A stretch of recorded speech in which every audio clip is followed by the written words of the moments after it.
अच्छा, हमने last time ATP start किया था और एटीपी में सबसे पहले हमने पैटर्न की बात की थी, उसी पैटर्न को फॉलो करेंगे। ठीक है।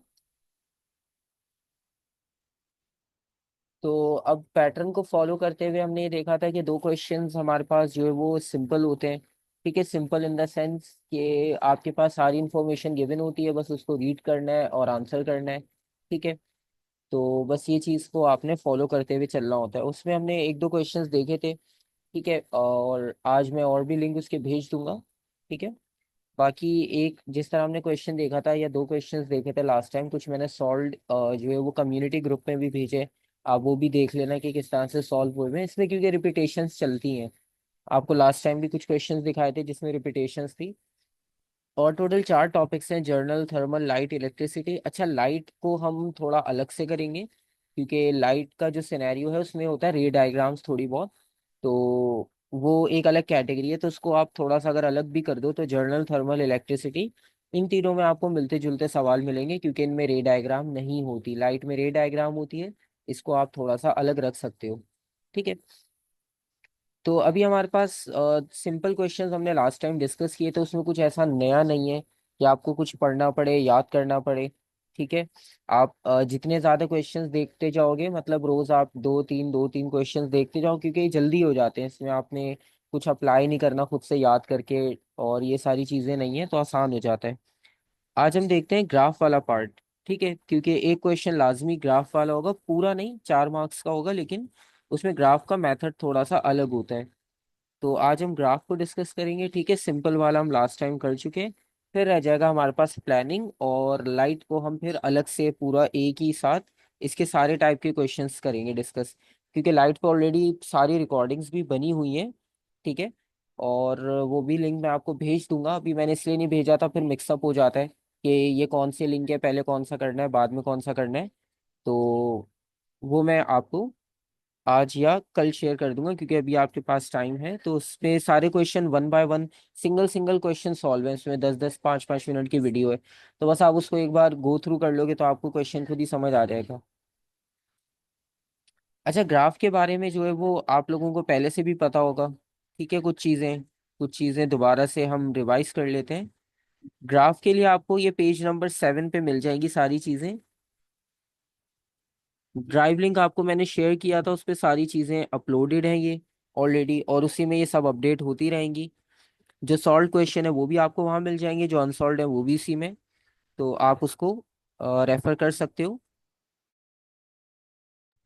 अच्छा, यहाँ पर सबसे पहली बात ये है कि ग्राफ में जो 4 मार्क्स है उनमें हमें कुछ पॉइंट्स जो है वो माइंड में रखते हुए ग्राफ ड्रॉ करना है। सबसे पहली बात आपको यहाँ पर क्लियरली नजर आ रही होगी, पॉइंट में लिखी हुई है, मैं उसी को हाईलाइट कर देता हूँ, कि आपने ग्राफ का 75% रीजन यूज करना है। ठीक है।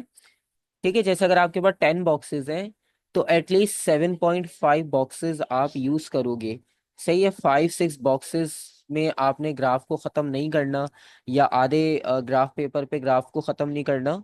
उससे होगा कि फुल मार्क्स नहीं मिलेंगे, 1 मार्क आपका डिडक्ट हो जाएगा। ठीक है, क्योंकि 75% ग्राफ आपके पास कवर होना चाहिए जब स्पेस गिवन है।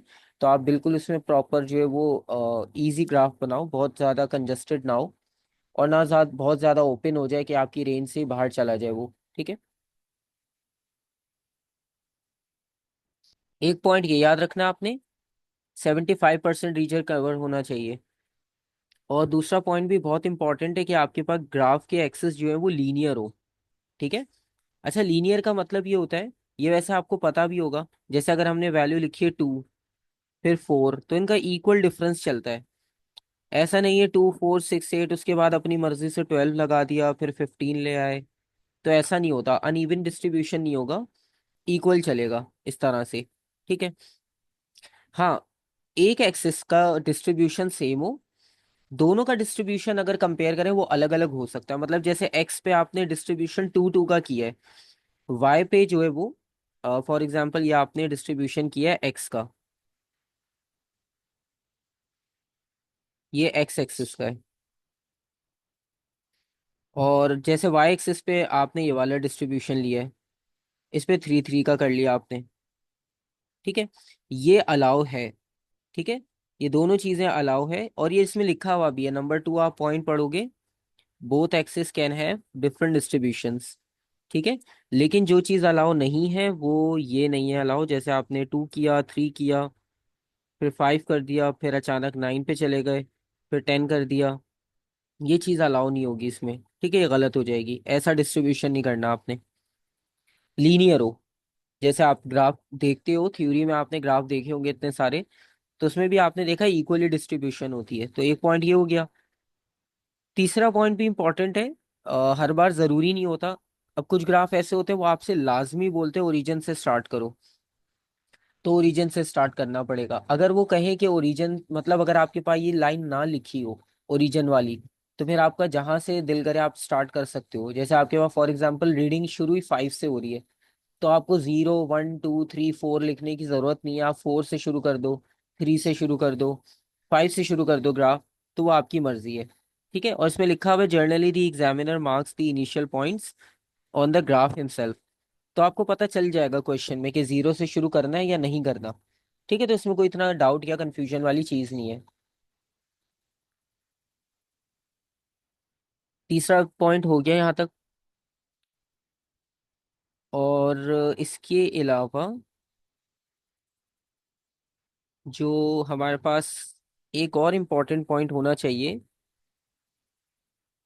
हाँ, वो ये है कि जब आप पॉइंट्स मार्क करोगे ना, तो पॉइंट्स के लिए आपने एक चीज याद रखनी है कि हम नॉर्मली क्या करते हैं, डॉट बनाते थे। तो सिर्फ डॉट नहीं बनाना, डॉट के ऊपर या तो सर्कल हो या आप सिर्फ क्रॉस बनाओ। ठीक है, ये दो सिंबल्स आप यूज करोगे, या तो डॉट विथ सर्कल या क्रॉस।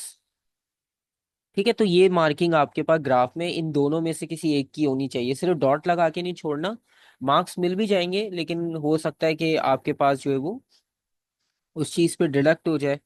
ठीक है, तो जो इंपॉर्टेंट पॉइंट्स हैं उनको आप मिस नहीं करना, क्योंकि एटीपी वैसे भी इजी होता है, तो इसमें आप ये सारी चीज़ें फॉलो बड़े आराम से कर सकते हो। ठीक है, क्योंकि आपका ज़्यादा माइंड जो है वो यहाँ वहाँ डाइवर्ट नहीं होता चीज़ों में।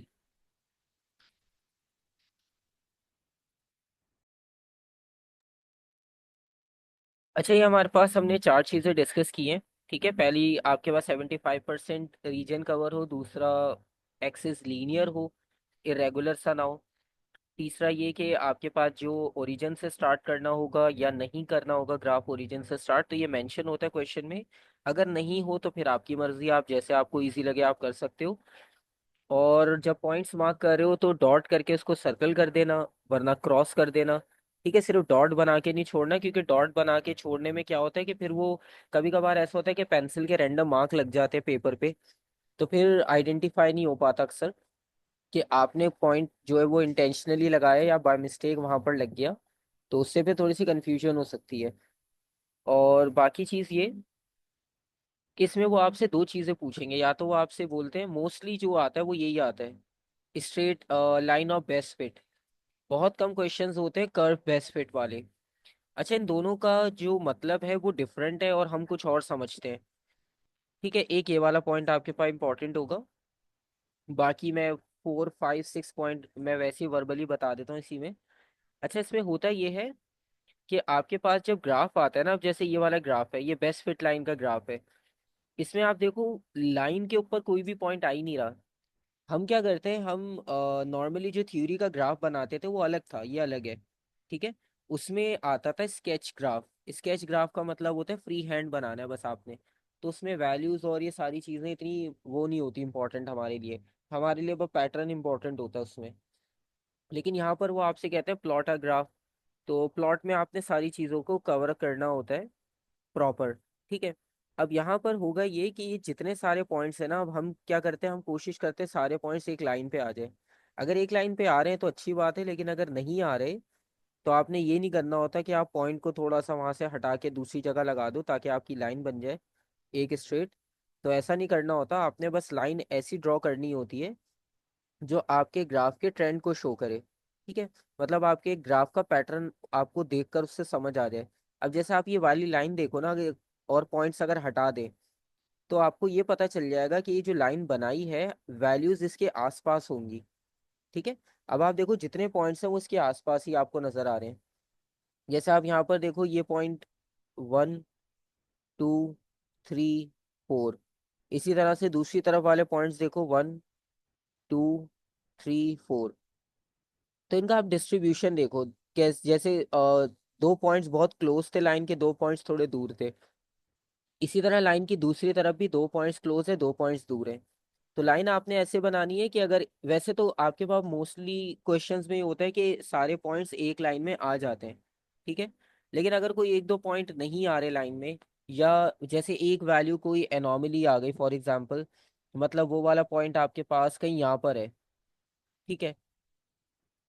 अब ये वाला पॉइंट तो इस लाइन के करीब या लाइन इसके करीब तो आ ही नहीं सकती, क्योंकि ये एक पॉइंट ही बिल्कुल अलग बना हुआ है, ठीक है। वैसे होता नहीं है, लेकिन कभी कभार ये होता है कि टेबल में हम वैल्यू खुद लिखते हैं तो हम गलत या वैल्यू या काफ़ी दूर लिख देते हैं, तो फिर जब ग्राफ में प्लॉट करते हैं तो हम कंफ्यूज हो जाते हैं ये एक पॉइंट इतना दूर क्यों जा रहा है। तो अगर ऐसा हो तो आप उसको एनॉमली कंसिडर करके इग्नोर कर सकते हो, उसका मसला नहीं है एक पॉइंट का। लेकिन जो बाकी पॉइंट्स हैं, तो उसमें आपने इस चीज को फॉलो करना है कि आपकी लाइन जो है वो पॉइंट्स के पैटर्न को शो कर रही हो, ना कि सारे पॉइंट्स को कनेक्ट करना। ठीक है, पॉइंट्स को कनेक्ट करना जरूरी नहीं है, ठीक है। लाइन का जो पैटर्न है वो सही होना चाहिए। मतलब जैसे हम एवरेज निकालते हैं, तो ये लाइन भी बेसिकली आपको एवरेज दिखा रही है, ठीक है। बस ये कॉन्सेप्ट है आपके पास। तो यहाँ तक किसी का कोई क्वेश्चन?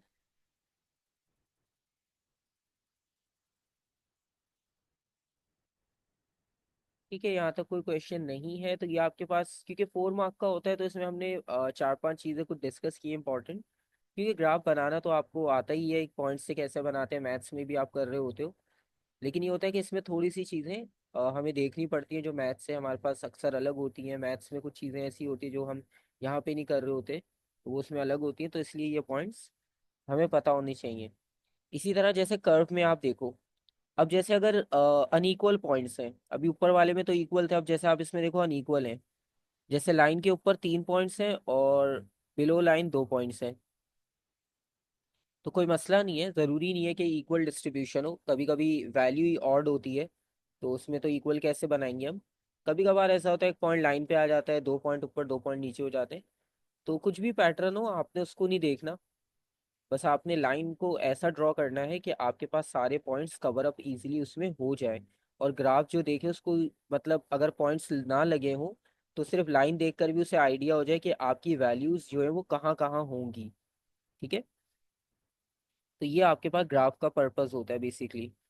अब जैसे हम इसका क्वेश्चन देखते हैं, किसी भी आप टॉपिक में से देख लो, लाइट को छोड़ के फिलहाल, क्योंकि लाइट को हम अलग से डिस्कस करेंगे बिकॉज उसमें रे डायग्राम्स होती हैं। तो इलेक्ट्रिकल थर्मल जर्नल में से कोई भी आप टॉपिक का देख लो।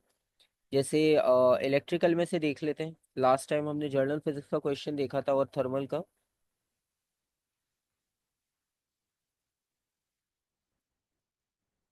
तो इसमें हमारे पास यहाँ पर ही ग्राफ का क्वेश्चन आया हुआ है, ठीक है। Question number 2।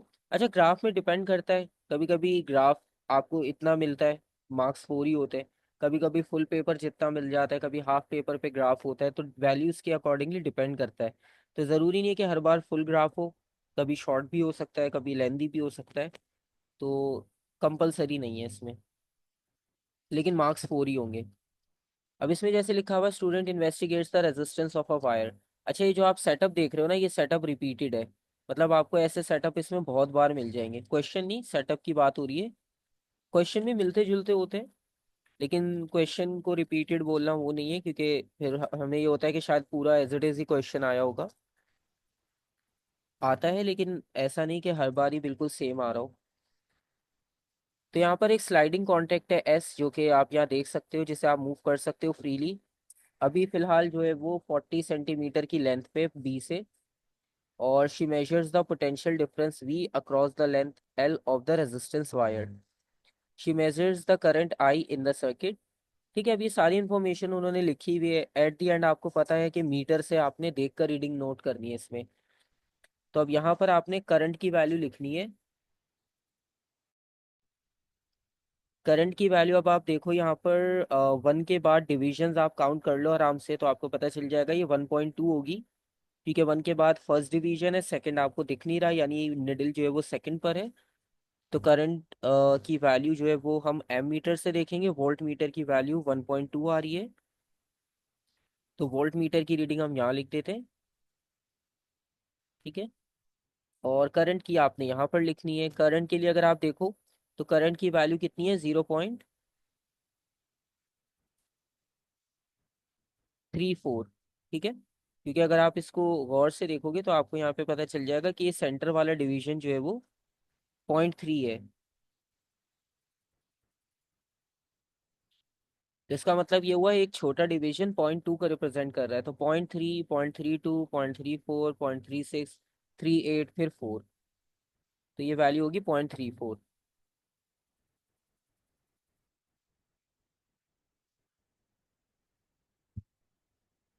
एम्पेयर। ठीक है, अक्सर आपको मीटर्स की रीडिंग वाले क्वेश्चन मिलेंगे सबसे पहले, तो इसमें कोई इतनी प्रॉब्लम नहीं होती। उसके बाद टेबल 2.1 में आपने पोटेंशियल डिफरेंस की वैल्यू लिखनी थी, वो हम ऑलरेडी लिख चुके हैं।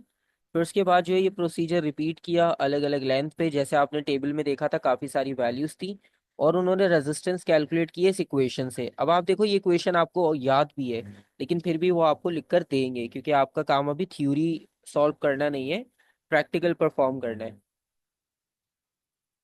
तो अब R is equals to V upon I है, तो वी अपॉन आई करना है, और वी अपॉन आई करके ये टेबल आपने फिल करना है। तो 1.2 डिवाइडेड बाय करंट की वैल्यू थी 0.34। ठीक है, तो हम यहाँ पर ये कर रहे हैं बेसिकली 1.2,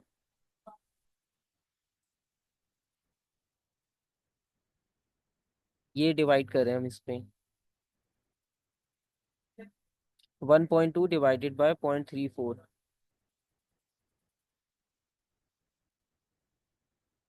3.5। ठीक है, तो ये आपके पास इसमें वैल्यू आ जाएगी। और इसमें आपके पास जो है वो वैल्यूज आपकी मर्जी, आप इसमें टू सिग्निफिकेंट फिगर्स में कर सकते हो।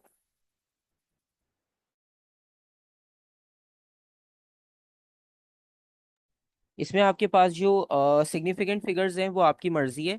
वैसे तो आप ये कोशिश किया करो, जैसा डेटा आपके पास टेबल में आपको नजर आ रहा है क्वेश्चन में, तो आप वैसे ही लिखो। जैसे आपको अभी यहाँ टू सिग्निफिकेंट नजर आ रहे हैं, 1.2, 1.5, 1.8, तो आप भी इसी तरह टू सिग्निफिकेंट कर लो। वरना टू करो आप या थ्री करो, उससे प्रॉब्लम नहीं होता, आपको दोनों पे मार्क्स मिल जाते हैं, इसमें कोई इतना वो मसला नहीं होगा। अब इसी तरह आपने बाकी में भी यही करना है। जैसे उन्होंने फॉर्मूला बताया था वी अपॉन आई, तो वी की वैल्यू टेबल में लिखी हुई है। करंट की वैल्यू जो है वो ये सेम चलेगी, 0.34, क्योंकि ये सीरीज कॉम्बिनेशन था इसलिए करंट की वैल्यू सेम है। तो करंट की वैल्यू मैं यहाँ लिख देता हूँ 0.34, ताकि बाद में भी याद रहे कि ये वैल्यू कहाँ से आई थी। ये ऊपर पेपर पे फर्स्ट पेज पे लिखी हुई है। इसके बाद 1.5 करेंगे, और डिवाइडेड बाय 0.34, ये हो जाएगा 4.4। फिर 1.8 डिवाइडेड बाय 0.34, ये हो जाएगा 5.3। 2.1 डिवाइडेड बाय 0.34, ये हो जाएगा 6.2। और 2.4 डिवाइडेड बाय 0.34, ये हो जाएगा 7.1। तो ये सारी वैल्यूज आ गई आपके पास। इसमें कुछ आपने नया नहीं किया, क्योंकि उन्होंने खुद ही हमें फॉर्मूला दिया हुआ था, तो बस हम कैलकुलेटर से वैल्यूज निकाल रहे थे और कुछ भी नहीं। अच्छा, अब आ गया आपके पास ग्राफ। अब यहाँ पर आप देखो, उन्होंने क्लियरली आपको बताया कि आर को वाई एक्सिस पे रखना है और वी को एक्स एक्सिस पे रखना है, तो वो खुद आपको बता देते हैं। ठीक है, एक चीज तो ये बता दी। और दूसरी बात उन्होंने ये बताई कि ओरिजिन से स्टार्ट करना है, तो क्लियर हो गया कि ओरिजिन यूज करना है हमें। ठीक है, अगर नहीं यूज करना होगा तो लिखा होता है अक्सर, और कभी कभार कुछ नहीं लिखा होता, तो उसमें आपकी चॉइस है, आपको जो सही लगे आप कर सकते हो। और बेस्ट फिट लाइन बनानी है आपने। ठीक है, तो सबसे पहले हमें ये देखना है कि वाई और एक्स एक्सिस का डिवीजन कैसे करना है। तो आप यहाँ पे देखो 1 2 3 4 5, 5 बॉक्सेस हॉरिजॉन्टल है, 1 2 3 4 5, 5 वर्टिकल हैं, तो एक स्क्वायर बॉक्स है, और 5 आपके पास बड़े बॉक्सेस गिवन है। तो अब इसका डिस्ट्रीब्यूशन ऐसा करेंगे कि पहले हम देखते हैं एक्स एक्सिस। एक्स एक्सिस पे आ रहा है वोल्टेज। तो सबसे पहली चीज आपने ये करनी है कि एक्सेस यहाँ पे लाजमी मेंशन करना है। ठीक है, एक्सेस को यहाँ पर आप मेंशन कर दोगे, वी वोल्टेज।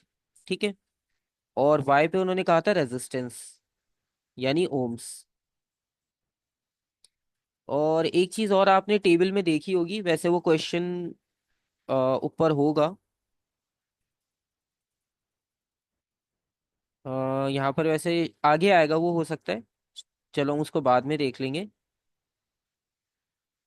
क्योंकि इसमें यूनिट्स जो होते हैं ना वो नहीं लिखे हुए, जैसे ऊपर स्टेटमेंट में होगा, हमने मिस किया होगा। तो ये चीज़ आपके पास अक्सर वो पूछते हैं कि आप टेबल में जो वैल्यूज है उन्हें कंप्लीट करो या हेडिंग्स कंप्लीट करो। तो हेडिंग्स का मतलब ये होता है कि ये जो यूनिट्स मिसिंग होते हैं ना, तो इनको भी आपने कंप्लीट करना होता है। ठीक है ये 1 मार्क का क्वेश्चन। तो क्योंकि इसमें पता है कि आपने खुद से कुछ नहीं करना, भाई यूनिट्स याद, यूनिट्स में भी कुछ इतना मुश्किल नहीं होता है याद करना, क्योंकि वो वैसे भी आपको यहाँ पर कहीं ना कहीं पर नजर आ रहे होते हैं, डायग्राम में या उसमें। अब एक्सिस पे आते हैं, तो हमने दोनों साइड एक्सिस लिख दी है। एक्सिस लिखने के बाद अगर एक्स एक्सिस की बात करें, एक्स पे वोल्टेज। अच्छा, आप इसका आसान तरीका ये होता है कि सबसे पहले आप ये देखो मिनिमम वैल्यू कितनी है, और उसके बाद आप देखो कि मैक्सिमम वैल्यू कितनी है।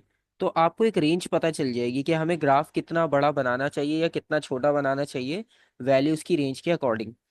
अब जैसे वोल्टेज शुरू हो रहा है 1.2 से, खत्म हो रहा है 2.5 पे, तो 1.2 की रेंज है।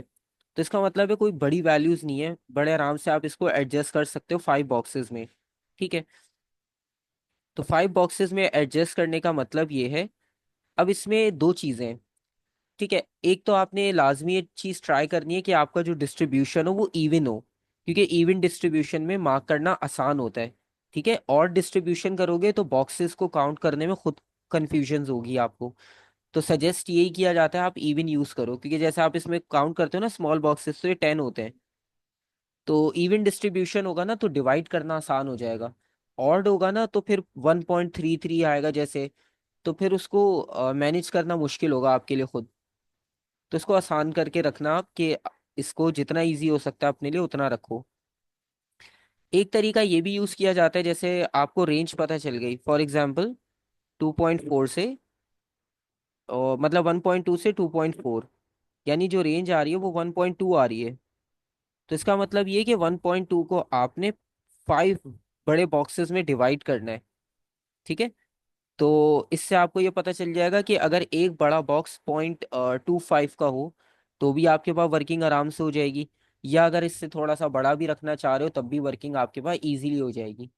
ठीक है, तो आप ऐसे भी चेक कर सकते हो, ज़रूरी नहीं है। ठीक है, सिर्फ एक आपको रेफरेंस दे रहा हूँ, क्योंकि कुछ को होता है मतलब उन्हें मतलब डायरेक्ट डिविजन्स बनाने में नहीं समझ आती कि कैसे बना रहे हैं। तो इसका तरीका ये होता है, आप पहले अपनी रेंज चेक कर लो, फिर उसको डिवाइड कर दो नंबर ऑफ बॉक्सेस से, तो आपको खुद ही पता चल जाएगा कि एक बॉक्स कितने नंबर का होना चाहिए। जैसे यहाँ पर हम डिवाइड कर रहे हैं तो हमारे पास 0.24 आ रहा है। ठीक है, तो इसका मतलब है एक बॉक्स आप 0.24 का रख सकते हो। लेकिन आप इससे ज़्यादा इजी भी कर सकते हो, जैसे हम राउंड फिगर वैल्यूज यूज़ करते हैं। फॉर एग्जाम्पल आपने लिखा पहला बॉक्स 0.25 का है। ठीक है, फिर 0.5 का है, फिर 1 का है। ठीक है, और फिर 1.5 का है, इस तरह से। लेकिन अब इसमें आपके पास प्रॉब्लम क्या आ रहा है कि आपके पास ये 2.4 वैल्यू कवर अप नहीं हो रही, और हमारा ग्राफ भी 1.2 से स्टार्ट हो रहा है।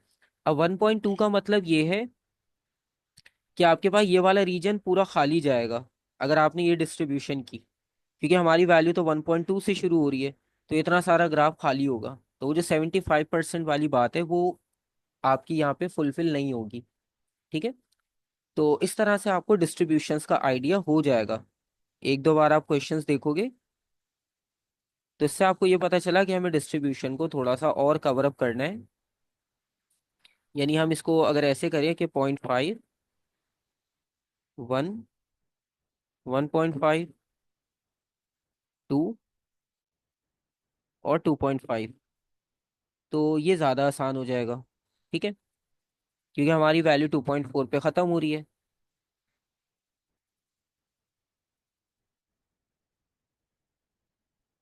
इसके अलावा अब वाई एक्सिस की भी वैल्यू देखते हैं। वाई एक्सिस की अगर वैल्यू की बात की जाए तो यहाँ पर आप देखो 3.5 से 7.1, तो ऑलमोस्ट 4 समथिंग की रेंज है। ठीक है, तो यहाँ पर अगर हम इस तरह से करते हैं कि 2,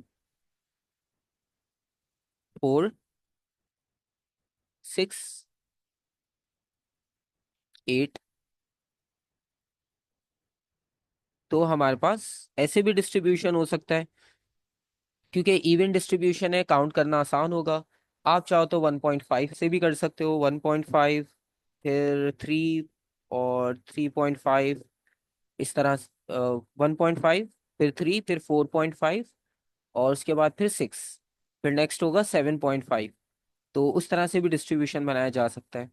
ठीक है, तो लेट्स सपोज हमने ये डिस्ट्रीब्यूशन डिसाइड कर लिया। ठीक है, और अब आप देख सकते हो कि एक्स और वाई के डिवीजन एक दूसरे से मैच नहीं कर रहे, लेकिन आपस में एक दूसरे के इक्वल है। ठीक है, ये वाली बात हम वहाँ कर रहे थे ग्राफ में। तो पहला पॉइंट मार्क करते हैं, 1.2, 3.5। तो 1.2 और 3.5,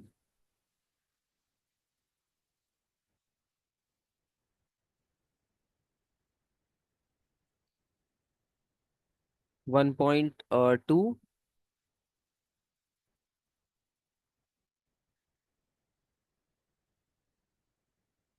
और 3.5।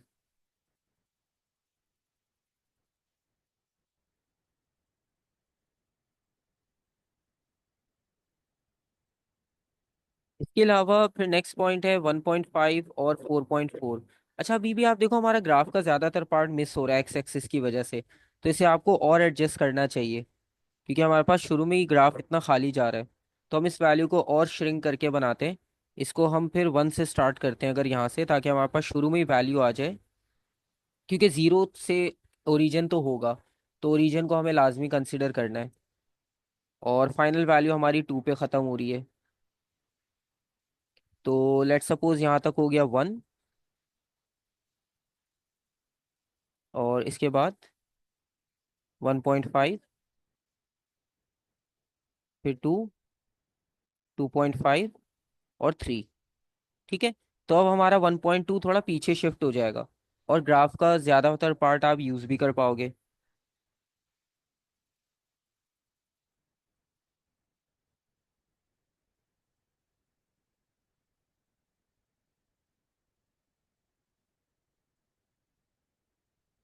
तो 1.2 और कितना था, 3.5,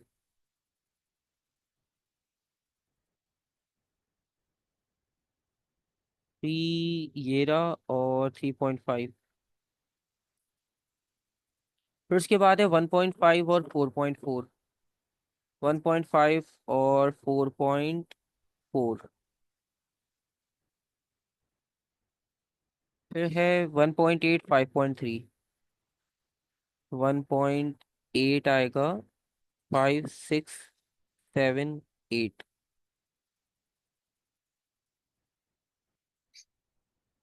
5.3।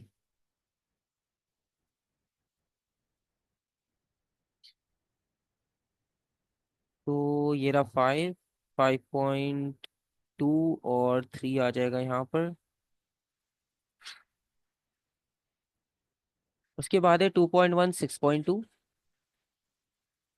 2.1 और 6.2, और लास्ट है 2.4, 7.1, 2.4 और 7.1। अब आप ये देखो सारे पॉइंट्स ऑलमोस्ट एक लाइन में आपको नजर आ रहे हैं। आप रूलर रखोगे तो आपको पता चल जाएगा कौन लाइन पर है एग्जैक्टली exactly, और कौन नहीं है, तो उसको आप उसके अकॉर्डिंगली अलाइन कर लोगे। तो पहली ट्राई तो हम यही करते हैं कि सारे एक ही पर आ जाएं, और मोस्टली आ भी जाते हैं। जैसे अभी भी एक ही लाइन पे आ रहे हैं आपके पास ऑलमोस्ट। तो ये आपके पास सब एक लाइन पे आ गए, तो इसमें आपको ज़्यादा वो कन्फ्यूजन नहीं होगी। ठीक है, तो इस तरह से आपको जैसी डिस्ट्रीब्यूशन इजी लगती है वो आप कर सकते हो। ठीक है, और बाकी ये कि जब आप अपने पास इसको 2-3 बार प्रैक्टिस करोगे डिफरेंट क्वेश्चंस पे, तो फिर आपको ये चीज़ क्लियर हो जाएगी डिविजन्स डिस्ट्रीब्यूट करने की। फिर उसके बाद लास्ट है कि determine the gradient of the graph, show clearly on the graph how you obtain the necessary information. अच्छा, अब ये वाली जो बात है ना, नेसेसरी इंफॉर्मेशन वाली, इसका मतलब ये होता है कि आपने ग्राफ पे ट्राइंगल शो करना है। कभी कभी क्वेश्चन में लिखा आता है, हाँ, तो हमने, ये रहा ना जीरो, इसका मतलब है ओरिजिन जीरो होना चाहिए। ठीक है, मतलब कुछ जगह पर ऐसा होता है कि हम यहाँ जीरो नहीं लेते। जैसे अगर उन्होंने नहीं लिखा हुआ, तो हम यहाँ पर ऐसा करेंगे कि हमने यहीं पर वन शुरू स्टार्ट कर दिया, जैसे यहाँ से वन, हमने जीरो से लिखा ही नहीं। ठीक है, तो इस चीज की बात हो रही है, उन्होंने कहा था जीरो से स्टार्ट करना है, तो इसलिए हमने स्टार्टिंग वैल्यू जीरो ली है। ठीक है, तो जब नहीं होगा तो ये एरिया भी ब्लैंक होगा, फिर आप अपनी मर्जी से कर सकते हो। और दूसरी बात ये कि ये जो नेसेसरी इंफॉर्मेशन की बात हो रही थी, इसको एक और नाम भी इसकी जगह पर लिखा जाता है अक्सर, ट्रायंगल मेथड, वो आपको कहते हैं कि use triangle method to find out gradient. थोड़ा सा पुराने पेपर्स में अक्सर आपको ये नाम मिल जाएगा। तो बात एक ही है, चाहे ट्रायंगल मेथड लिखा हो या नेसेसरी इंफॉर्मेशन के बारे में लिखा हो, आपने करना वही है जैसे ग्रेडियंट फाइंड करते हैं, लेकिन बस वैल्यू शो कर देना। जैसे फॉर एग्जांपल एक आप एक्सट्रीम पॉइंट ले लो यहाँ पर, वैसे मर्जी है कोई भी ले सकते हो, यहाँ से भी आप कोई भी एक्सट्रीम पॉइंट ले लो। ठीक है, और इन पॉइंट्स को आप ज्वाइन करोगे तो आपके पास एक राइट एंगल ट्रायंगल खुद ही बन जाएगा। इन पॉइंट्स को आप इंटरसेक्ट कराओगे तो ये एक ट्रायंगल खुद ही बन गया। इसको कहते हैं वो नेसेसरी इंफॉर्मेशन या ट्रायंगल मेथड। अब इन पॉइंट्स की अगर आप वैल्यूज देखो, तो ये है 2.45, मतलब इसको हम x2 y2 ले रहे हैं, 2.45 एक्स एक्सिस पे, और वाई एक्सिस पे अगर हम काउंटिंग करें तो ये 9 से पहले है, इसका मतलब है 8.8। और स्टार्टिंग पॉइंट की अगर हम बात करें तो वो x1 y1 होगा। x हमारे पास जीरो लिया हमने, y1 की वैल्यू होगी 1.24, 1.4। ठीक है, ये आपके पास इसकी रीडिंग हो जाएगी। और इसके अलावा अब बस आपने ग्रेडियंट फाइंड करना है, मेथड आपने शो कर दिया है। तो बस y2 - y1 यानी 8.8 -1.4,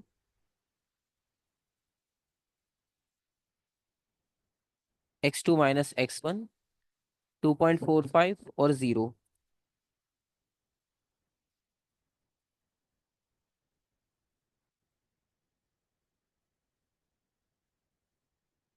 और बस इसमें आपने कैलकुलेशन करनी है, 8.8 -1.4 डिवाइडेड बाय 2.45, आंसर आ रहा है 3.02।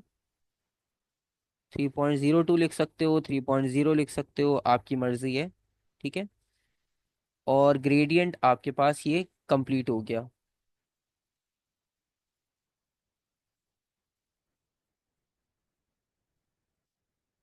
तो ये आपके पास इस तरह से इसमें वर्किंग होती है, बहुत आसान है, कोई मुश्किल नहीं थी, पर ग्राफ में थोड़ा सा डिस्ट्रीब्यूशन में टाइम लग जाता है, इसलिए वो क्वेश्चन इतना लेंदी नहीं देते। हालांकि था 11 मार्क का, लेकिन ग्राफ में 4 मार्क्स कवर हो रहे थे क्योंकि थोड़ा सा इसमें टाइम लग जाता है करने में। इसके अलावा एक दूसरी कैटेगरी में से भी देख लेते हैं, जैसे जर्नल फिजिक्स में तो ग्राफ होते काफ़ी सारे हैं, उसमें से भी हम देख सकते हैं।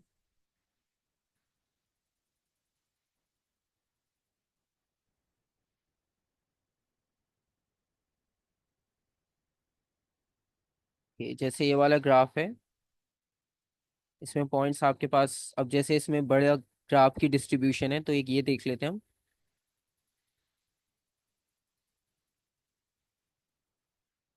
अच्छा, इसमें ऊपर वाले पॉइंट्स की अभी हम बात नहीं करें, हम डायरेक्ट जो है वो टेबल की बात करते हैं कि ग्राफ कैसे प्लॉट करना है इसमें। स्टार्टिंग में वो डिस्क्रिप्शन होगी और वो ये एक वैल्यू लिखनी होगी ए की, और ए की वैल्यू जो है वो ये है एक्चुअली। ठीक है, और पिवट कितने पर है, पिवट 75 पर है।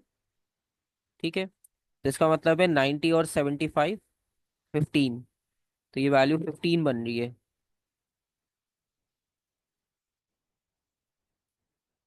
क्योंकि 90 से यहाँ तक का डिस्टेंस ये 75 है और ये 90 है, तो 15 बन रहा है। ठीक है।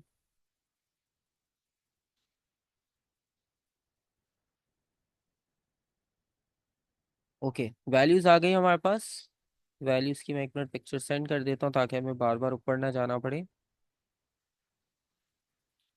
अब इसमें हम डिस्ट्रीब्यूशन देखते हैं, क्योंकि इसमें ग्राफ थोड़ा सा हमारे पास साइज में ग्रेटर है, उसमें तो डिस्ट्रीब्यूशंस थोड़ी सी बड़ी बनेंगी।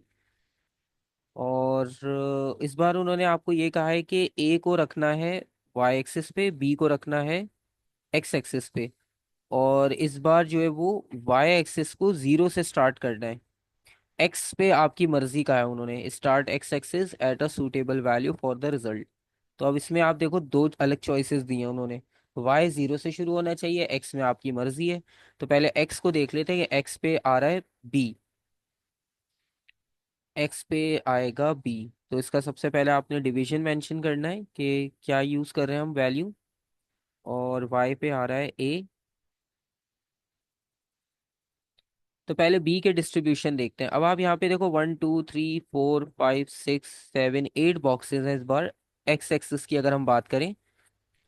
और एक्स एक्सिस की वैल्यूज देखते हैं, तो वो 62 से 75 है। अच्छा, उन्होंने अब बी पर आपको इसलिए कहा कि आप अपनी मर्जी की वैल्यू यूज करो, क्योंकि ये शुरू ही 62 से हो रहा है। तो अगर इसको 0 से शुरू करेंगे तो अगेन 0 10 20 30 40 50 60, ये इतना जो एरिया है वो खाली चला जाएगा, क्योंकि यहाँ पे वैल्यू ही नहीं है। तो इसको हम 60 से भी शुरू कर सकते हैं। ठीक है, 60 एक राउंड फिगर वैल्यू हो जाएगी। और 60 से 80 तक का ग्राफ बनाएंगे, उसके बीच में सारी वैल्यूज आ जाएंगी। तो फॉर एग्जाम्पल ट्राई करके देखते हैं पहले, जैसे अगर हम 60 से शुरू करते हैं, 60। और हम अगर 80 तक जाते हैं, लेट सपोज ये 70।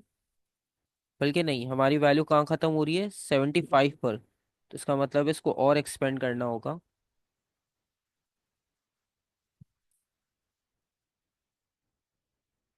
60 है, और हमें वैल्यू चाहिए 60 से लेकर 75, यानी 15 वैल्यूज हमें कवर करनी है 8 बॉक्सेस में।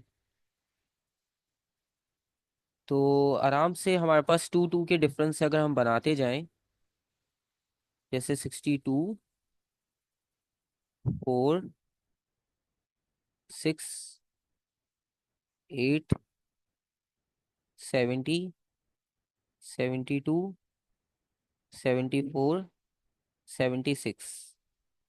तो हमारे पास सारी वैल्यूज आप देखो कवर हो रही हैं। 75 हमें लास्ट वैल्यू चाहिए, तो इसमें आपके पास एक्सपेंशन भी अच्छा खासा हो जाएगा। ठीक है, तो ये डिस्ट्रीब्यूशन सही है एक्स पे फिलहाल, तो क्योंकि इसमें हमारे पास काफ़ी सारा रीजन एक्स एक्सेस का कवर हो जाएगा। वाई पे आते हैं, तो वाई पे उन्होंने कहा था 0 से शुरू करना है। तो वाई की काउंटिंग जो है वो 0 से ही शुरू होगी यहाँ पर। और इसमें वैल्यू 7 से लेकर 15, इसमें भी वही है, 7 डिफरेंस कवर करना है, लेकिन इसमें 0 से काउंटिंग करनी है। अब 0 का मतलब ये है कि हमारे पास है टोटल 8 बॉक्सेस। तो 8 बॉक्सेस का मतलब ये है कि दो दो करके डिवाइड करना होगा हमें यहाँ पे। मतलब जैसे फॉर एग्जाम्पल 2 4। नहीं, ये कम हो, ये वो हो जाएगा काफ़ी, वैल्यू काफ़ी वो हो जाएगी दूर। 1 1 करके करेंगे तो और दूर हो जाएगी।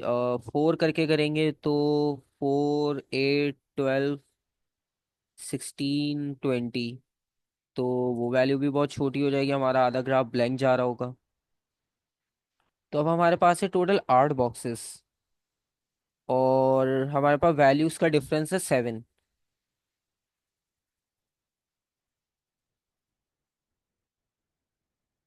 तो हमें अब डिस्ट्रीब्यूशन देखना पड़ेगा कि किस तरह से करें।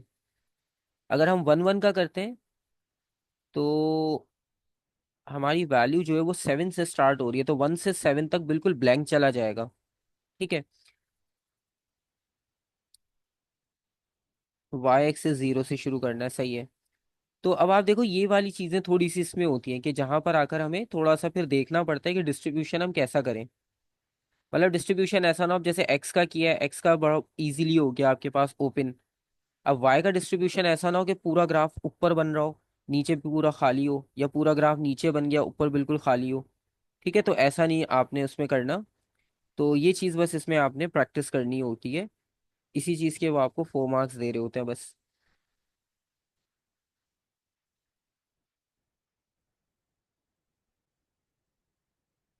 तो क्या डिस्ट्रीब्यूशन आपके हिसाब से करनी चाहिए? हमारे पास टोटल 8 बॉक्सेस हैं, और इन 8 बॉक्सेस को हमने जो है वो इस तरह यूटिलाइज करना है कि हमारे पास ये सारी वैल्यूज उसमें कवर अप हो जाएं इजीली।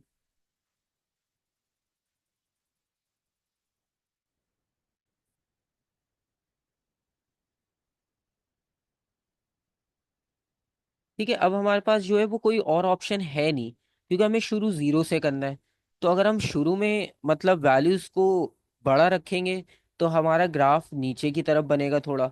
अगर हम वैल्यूज को थोड़ा ओपन नहीं वाइडली रखते हैं तो ग्राफ थोड़ा सा ऊपर शिफ्ट हो जाएगा। तो हमारे पास कोई ऑप्शन है नहीं, क्योंकि उन्होंने खुद कहा है कि जीरो से शुरू करना है। वरना हम वही करते, 6 से बनाते, 6 7 8 9, तो हमारे पास बहुत ओपन बन जाता। ठीक है, तो अब कंडीशन ऐसी है कि आपके पास एडजस्टमेंट इसमें कुछ ज़्यादा हो नहीं सकती। तो हम फिर वही करते हैं, स्टार्टिंग जैसे हमने 2 से किया था, 2 4 6। क्योंकि अगर कोई इवन नंबर रखा तो फिर काउंटिंग कॉम्प्लिकेटेड हो जाएगी, फिर काउंट करने में इतनी मुश्किल होगी कि आपको एक ग्राफ में ही 1 घंटा लग जाएगा बनाने में। तो ऐसा भी नहीं करना कि 2 मार्क्स के लिए आप पूरा 1 घंटा उस पर लगा दो। क्योंकि आपको एक्सेस लिखने के मार्क मिल रहे हैं, पॉइंट्स लाइन बनाने के मार्क मिल रहे हैं। तो सारे मार्क्स सिर्फ डिस्ट्रीब्यूशन के नहीं होते। डिस्ट्रीब्यूशन का आपके पास 1 मार्क डिडक्ट हो जाएगा अगर आपने थोड़ी सी आगे पीछे कर भी दी। अच्छा, इसमें स्केल लेने का मेथड ये कि आपने अपने नंबर ऑफ बॉक्सेस काउंट कर लिए। जैसे यहाँ पर 8 बड़े बॉक्सेस आ रहे थे, और आपने वैल्यूज का डिफरेंस देख लिया। जैसे हमारे पास एक्स एक्सिस पे 15 वैल्यू डिफरेंस था। तो आप जो भी डिफरेंस है ना उसको नंबर ऑफ बॉक्सेस से डिवाइड कर लो। जैसे 15 आ रहा था डिफरेंस, 15 डिवाइडेड बाय 8 कर दिया। तो आपको ये पता चल गया कि एक बॉक्स को आप 2 के इक्वल ले सकते हो। तो आपके पास 8 बॉक्सेस में सारी वैल्यूज कवर अप हो जाएंगी। तो ये इसका इजी तरीका होता है, जैसे भी लास्ट क्वेश्चन में किया था। ठीक है, आप अपनी रेंज निकालो। ठीक है, और रेंज निकालने के बाद आप उसे डिवाइड कर दो नंबर ऑफ बॉक्सेस से, कि कितने गिवन है। तो आपको ऑटोमेटिक पता चल जाएगा कि 1 बॉक्स की वैल्यू क्या होनी चाहिए। ठीक है, तो खैर अब इसमें प्लॉटिंग स्टार्ट करते हैं, क्योंकि इसके अलावा हमारे पास कोई और इजी चॉइस नहीं है। इसके अलावा सारी चॉइसेस आपके पास जो है वो अच्छा, एक वैल्यू हमारे पास 15 भी है। 15 को भी तो कवर करना है। ये कितनी हो गई? 2 4 6 8 10 12, अच्छा ये 14 होगा ना, और ये 16। ठीक है, अब आपने बस प्लॉटिंग करनी है इसमें। अब पहली वैल्यू है 15 और 75। 15 और 75 को अगर हम मार्क करें तो 15 आएगा 14 और 16 के बीच में, और 7.5 को देखना है। सॉरी, 75 को देखना है। तो 75 होगा 74 और 6 के बीच में। तो 15 आ जाएगा 1 2 3 4 5।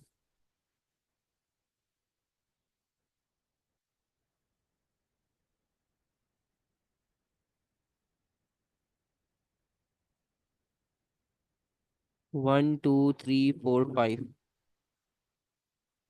ठीक है, ये पॉइंट आ गया। अभी थोड़ा सा ग्राफ बढ़ा है तो स्क्रीन पर थोड़ा सा जूम आउट किया हुआ है, इसलिए जब आपके पास हार्ड कॉपी में होगा तो उस पर बनाना और इजी हो जाता है।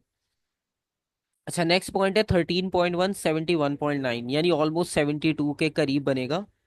13.1 जो है वो 12 और 14 के बीच में आएगा, और 71.9 यानी 72 के बहुत क्लोज होगा लास्ट बॉक्स के पास। 72 से पहले लास्ट बॉक्स, और 13.1। ये आ गया दूसरा पॉइंट। ठीक है, शार्प पेंसिल से बनाओगे तो और आपके पास क्लियर बनेंगे। अब जैसे ये वाला पॉइंट इतना बड़ा बन गया।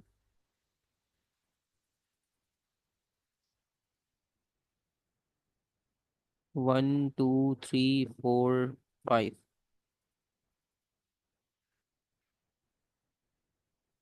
ठीक है। अच्छा, तीसरा पॉइंट अब देखते हैं। तीसरा पॉइंट है 11.3 68.8।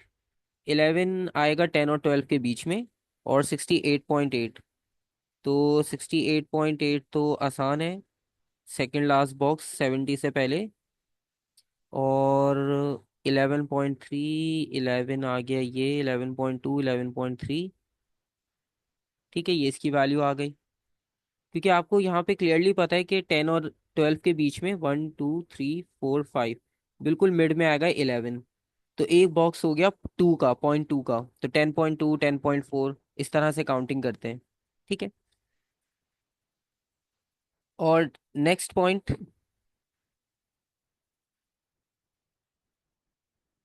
जैसे हमारे पास थ्योरी में ग्राफ बना होता था, उसमें हम काउंटिंग करते थे, इसमें भी वही सेम सिनेरियो, बस इसमें हम वैल्यू भी खुद लिख रहे हैं, काउंटिंग भी खुद कर रहे हैं, बस इतना फर्क है। फिर है 9.4, 65.6, 65.6।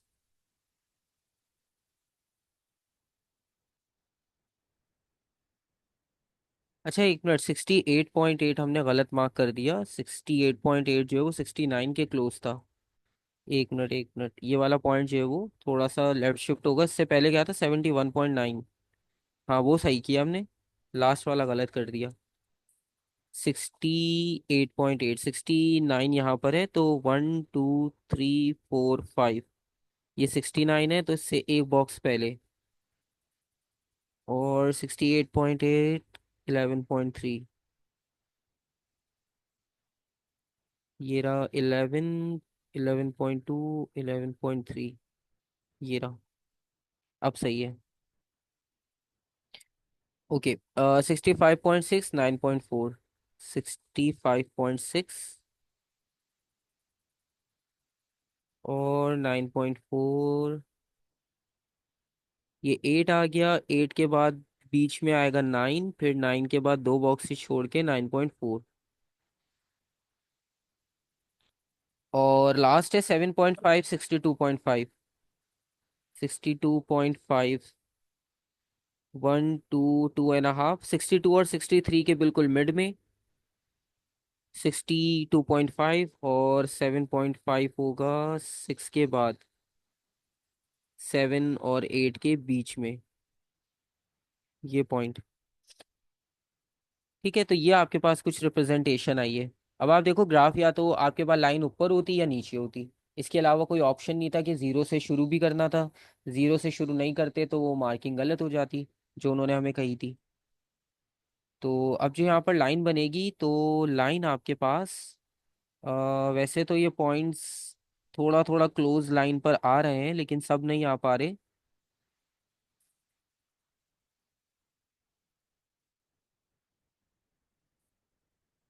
तो जैसे ये पॉइंट है। ठीक है। तो इस मतलब इसी तरह आपके पास लाइन बनेगी थोड़ा क्लोज। ठीक है, इस तरह से। तो ये लाइन, अभी इसको मैं अगर जूम इन करके देखूं तो और क्लियरली आसान हो जाएगा बनाना।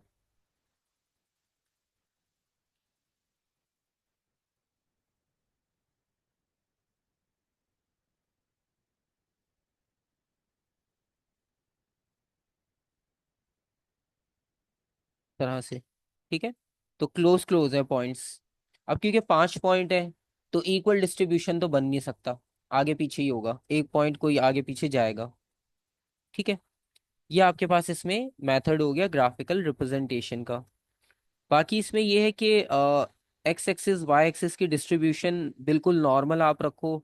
2 2 के डिफरेंस से रख दो। 5 10 15 20 ऐसे रख लो। तो जैसा आप थ्योरी में देखते आए हो, आप वैसी डिस्ट्रीब्यूशन रखो। तो आप उसके यूज टू हो, तो आपके लिए इजी रहेगा। अब जैसे हम यहाँ पर लिख देते 1.3 या 1.4, इस तरह से बॉक्सेस की डिस्ट्रीब्यूशन लिखते, तो ये गलत हो जाता। ठीक है। क्योंकि फिर मसला ये होता है कि हमें खुद बॉक्स काउंट करने में प्रॉब्लम होती।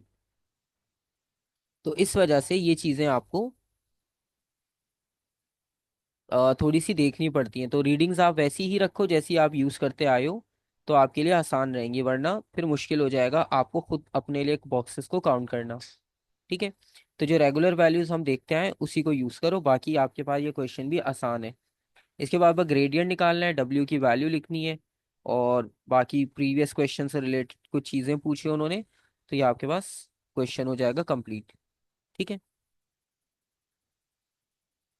ये हो गया ग्राफ वाला पार्ट।